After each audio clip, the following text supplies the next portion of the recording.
Amidst a thick layer of trees, somewhere in the Runescape starting area, there is a mansion, a haunted mansion. And now let's assume a brave but slightly inexperienced player shall enter said mansion, due to curiosity mainly, but also because he wanted to help the locals. Then it might or might not happen that said brave hero might actually get stuck in this mansion and might not get out, because yeah, did I mention, pun unintended, that he's inexperienced? So yeah, welcome to how I got stuck in a house for a bunch of hours, and I was highly confused. And all of that even though the day started out really nice actually. As you remember, I've just come off of a magical journey and I can now teleport places, which is so important apparently. But I also went against my nature for once and actually did what I was supposed to be doing, and rectifying a certain lack of monetary power that is the current theme in my inventory.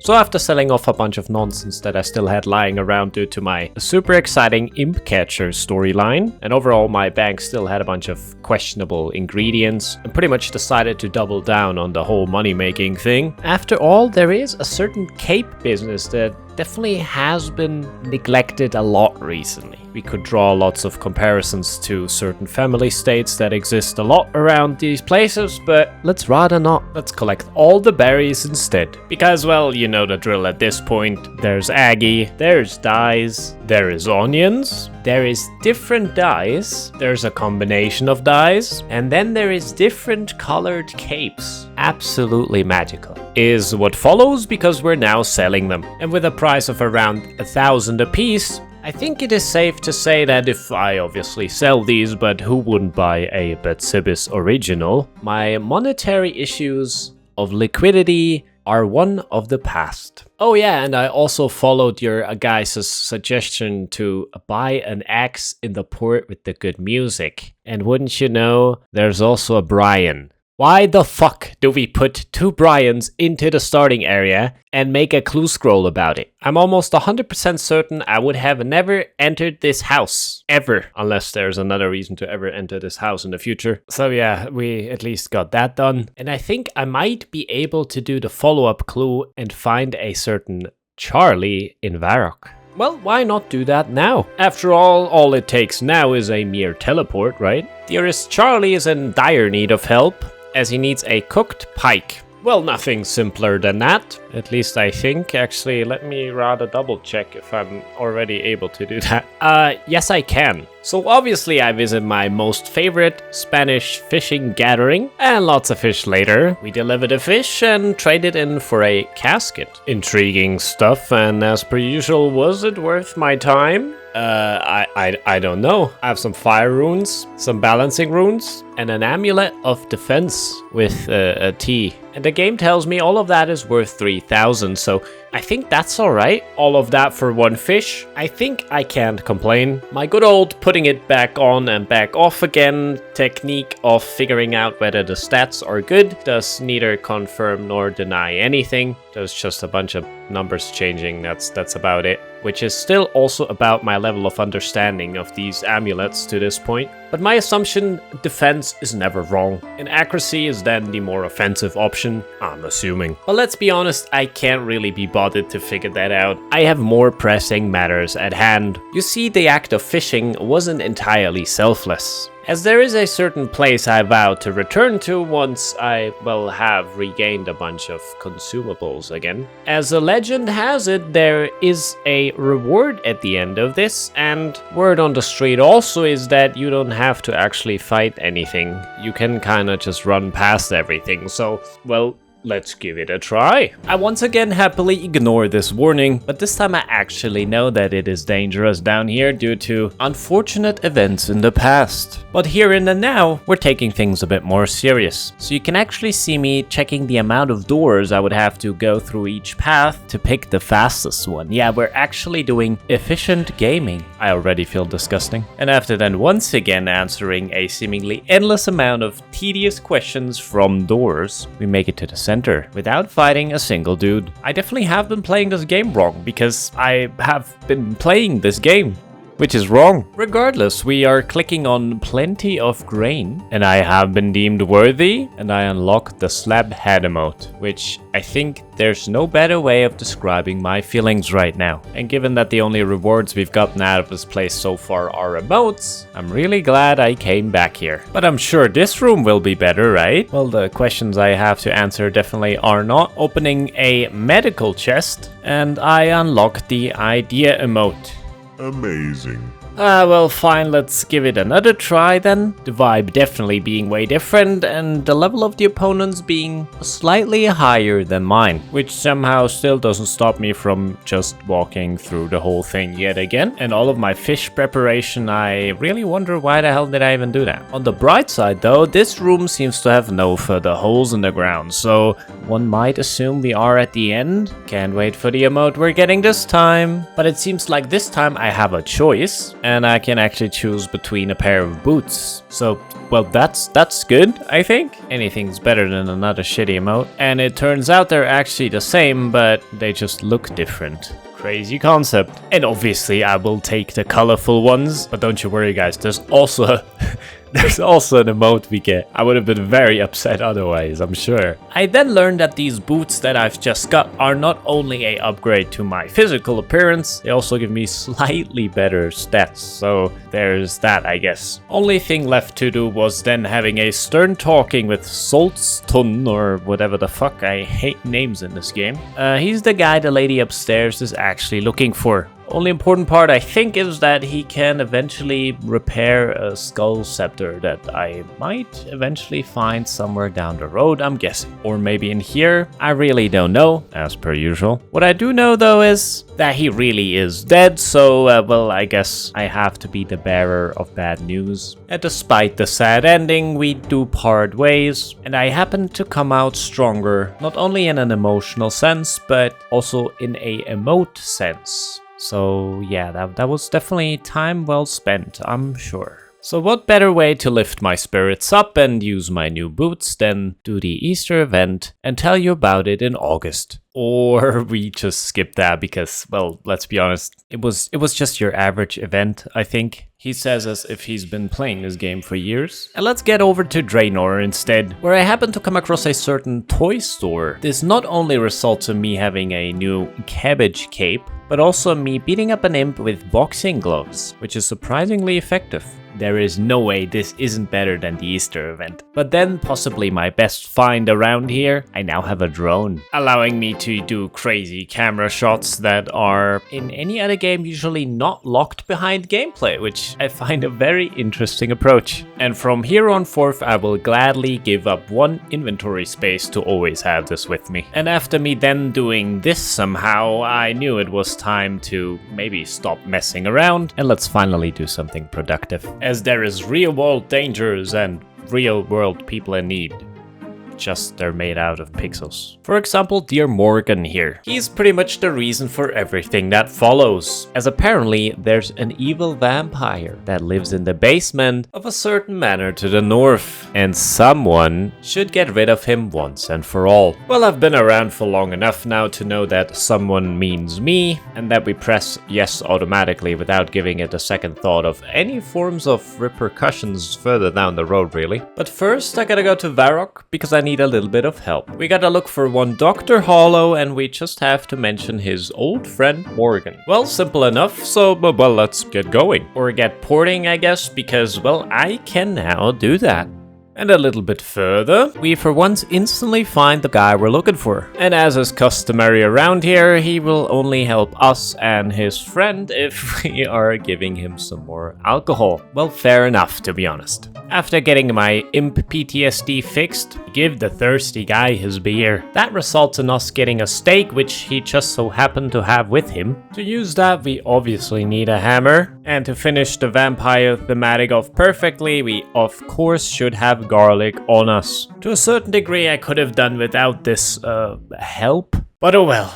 I do get myself my hammer, of course. And as I was told that Morgan loves garlic and we will definitely find some in his house, how convenient for once, I turn upside down pretty much everything in his house, which I once more am almost sorry about, until we finally successfully borrow ourselves some garlic out of this cupboard. Or well, you know me, I bring a bunch of emergency garlic. You never know these days. And so I make my way towards a rather spooky looking house where there is already a lady waiting for me. And turns out around this house there's a lot of people in need of help. I don't like that, I think. But lady, I have more important matters at hand right now. One heroic act after another. And so once again, it happens to happen that I enter this house, unbeknownst to me, starting quite the adventure. Well, alrighty then, where do I find myself a vampire to kill? Well, turns out those are not vertical coffins where a vampire might be sleeping in. Was worth a try in my opinion, which was leaving me with ever so much state of confusion really. There's this massive house, there's many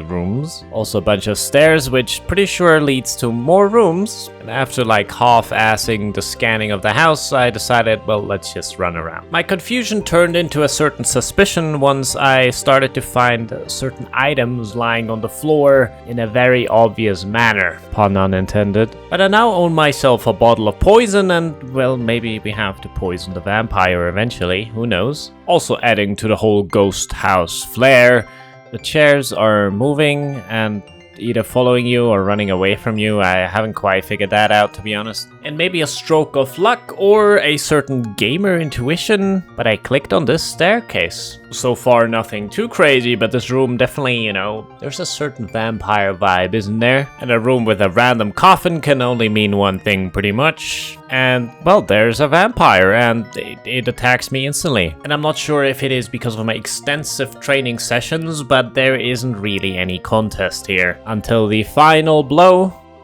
also automatically ends the quest right here, netting myself some quest points and some attack experience. But most importantly to me personally at this point, I don't even have to run back to the guy to get my rewards this time around, so well, that's good news, I guess. Or a terrible omen, haha. As this is rather unusual that the quest ends this abruptly, especially given the overall vibe this house has and the suspicion collected earlier through random items on the floor. So call it confirmation bias, or the prior abuse from the game that happened so far. The moment I tried to leave and the game told me, yeah, well, the doors are locked, I knew exactly this had to be part of the quest, and this was by design. And I also automatically assumed that we are just getting started. And, well, I now know that that wasn't even all wrong. Not sure if it is a good sign that this is the instant reaction I have that, yeah, obviously the game wants to fuck with me, but, well, here we are. And what follows is once again a little bit hard to recreate because there's a lot of internal monologue that matters, right? So I try to give you my, at the time, thoughts as good as I can without it being too much unnecessary stuff now. Starting with that, well, it's very obvious to me that I have to do some sort of puzzle or something to get the fuck out of here. And given these conveniently placed things on the ground, I also kinda knew that it had something to do with those. So I kept on venturing through the house, pretty much clicking everyone, everything, and every what? Until this very moment here, and I find the most cliché secret door, merely just further cementing my assumption that, yeah, well, we have to do something first. And of course it gets worse once I entered this beautiful room, which, well, I now know is just incredibly funny actually that I found it at that point in time. But to me it was very, very obvious, especially using that first lever, it opening doors. Yeah. This is a puzzle. And I mean, it was, so I wasn't wrong there either. What follows now is 15 minutes of me desperately trying to figure out how this works. Pulling all the levers, opening all the doors, walking through the rooms, and being ever so confused, of course. Until I eventually made the executive decision of, yeah, I give up. Also, as this is in the timeline of where I was still streaming, there was a certain suspicion also rising that I might be doing something entirely different at all. Regardless, I decided to further the puzzles inside of the house, as opposed to underneath the house, which technically also in the house, isn't it? Regardless. So I kept continuing my strategy of let's just venture through the house, and a mere 30 seconds later, there's a door, apparently. I'm sure the door wasn't here prior, like, I swear, right? Well, fine. This now proves a multitude of things. First and foremost, I am stupid, but, well, we kinda knew that one. It also proves that we can leave this house whenever we want to. We are really done with the quest. And whatever the hell I was doing in the past half an hour, it has nothing to do with the quest I started earlier, but rather with this house or something else. And I'm not exactly sure what happened, but I just couldn't let it sit down there in that cellar half finished, so I had to go back. But there was a big advantage this time around. I knew what was ahead of me, and this time around I could take very close care of what happens exactly if I pull a lever. As compared to my usual approach in this game, I just click a bunch of stuff and, well, we'll see what happens. And wouldn't you know, a methodical approach where you actually understand the room you're in has certain advantages. I'm not just randomly rumbling around for half an hour getting pretty much absolutely nothing done, but understanding the underlying methodology of the puzzle might also teach me something about future puzzles potentially, or maybe that's one big cope. Guess I'll find that out the hard way. But the most important point being, and I know I say that all the time, but potentially my biggest success so far, that nearly 5 minutes later, I actually entered this room here. I did it all by myself, and I might still not know why exactly I did all of that, and what the hell I'm supposed to do with this random oil can here. But I know enough that this was a certain success, and I'll take it. I will also take the conveniently placed back exit, and I make my way back to the town because I have some questions. First, we visit Morgan to obviously bask in the glory of our immense heroics, which is just a nice way of saying I stroke my ego a bit. But I'd rather investigate a little bit because, well, what else is going on in that mansion? And given that there was a lady right in front trying to shove another quest down our throats, the answer, as per usual, has to be somewhere in this page. And the page pretty much leads me back to the lady, quest name Ernest the Chicken, allegedly. Very short. Essentially, we're looking for Ernest, as he wanted to go inside this house to ask for directions. That already leaving enough questions as is, but, well, it is upon someone to now go investigate. So I guess we'll do that, and I really hope that whatever the hell I started already has something to do with what I started now. And, well, yeah, here we are, familiar sight, and my journal ever so helpful, pretty much just saying me to, just find the guy. Well, okay then. My first instinct somehow was to check if this has anything to do with Ernest, or if we by chance killed Ernest earlier, but, well, nothing happens here. At the time, I was still looking for something that would justify the quest being classified as very short. But let's then do the second best thing and just go where we haven't been to. How about that? First floor had a lot more things to offer. A lot more things lying on the ground, and mostly just more questions for me, really. And I have to admit, it actually took me way longer than it definitely should have that there is another staircase, as this is where the story actually really starts. And after once again masterfully conversing by yours truly, we learn that Ernest is the chicken right here in this room. Like, look, right here, that's all him and everything. All of that really is because he was helping Professor Odenstein test his polymorph machine, which appropriately got the name from said incident. So I guess it's working. And of course, changing him back isn't as easy, as the machine has broke, of course. And the house gremlins have run off with some of the vitals. We are missing a pressure gauge, a rubber tube, and also a quite familiar oil can. Oh, how very convenient that I've brought mine. And that was that, really. That was the whole briefing, and the game once again just throws us into God knows what. And I apparently have already done half of the steps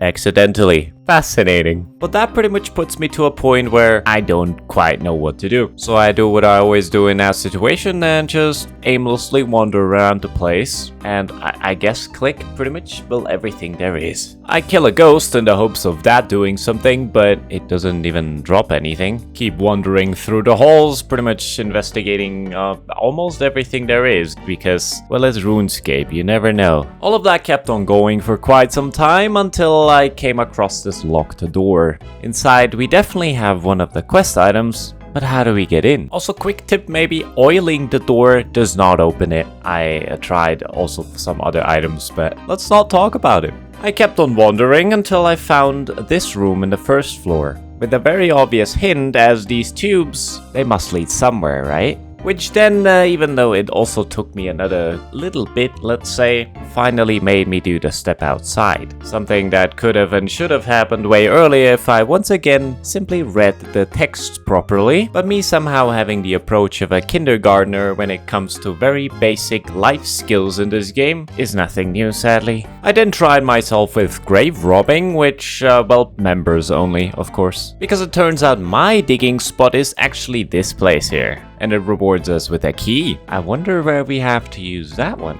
And wouldn't you know, we open the door and first have to defeat a powerful foe, which, well, you kinda know how that one goes nowadays. And after defeating the protector of the rubber tube, we acquire the same. And that again leaves me in the state of, well, accomplishment, but what the hell am I doing now? Surprisingly not too long after, I come across a little bit of a fountain. Might definitely be a place where a pressure gauge might be useful, and there seems to be one in here too, but so is a lot of piranhas, and we can't get it out. Good thing I brought myself some fish food from the first floor that I accidentally poisoned earlier by combining it with the poison I had in my inventory. A little side effect of click everything in your inventory and see what happens move. Else my idea would have been to simply just feed the fish so they won't have to bite me, but I guess poisoning them is just as effective. And after successfully doing so, we are successfully doing the other thing. And I am now a pressure gauge owner. Way more, most importantly though, that was the final item we had to acquire. So way back at Dr. Ottenstein's, well, office, I guess, laboratory, I don't really know. What I do know is though that with the ingredients, the guy now does some reverse chicken magic of some different kind. And here we get to know the actual Ernest, actually. I am, of course, insisting on a cash reward. Ever so the humble hero, of course. But we do come to an agreement, thus ending, well, possibly the most confusing part of quests that I've done so far, given the fact that I genuinely thought I was locked in here forever. Also, if this is considered a cash reward, well, okay then. I am a humble hero after all. But one better, there's actually a little epilogue to this whole thing. We get to meet a witch called, well, a witch? And apparently there's a lot of problem with the people poisoning fish, spilling compost all over the place, and overall causing a nuisance. Someone should look into this, I think. But for once, that someone is actually not me. This time around I've finished not one but 2 quests, and we're moving at a alarming speed towards Dragon Slayer, actually. And on top of that, with me figuring out the whole drone thing as a perfect way to say goodbye, and all I can tell you so far is we will have a bit of a different episode ahead. Gonna be wild.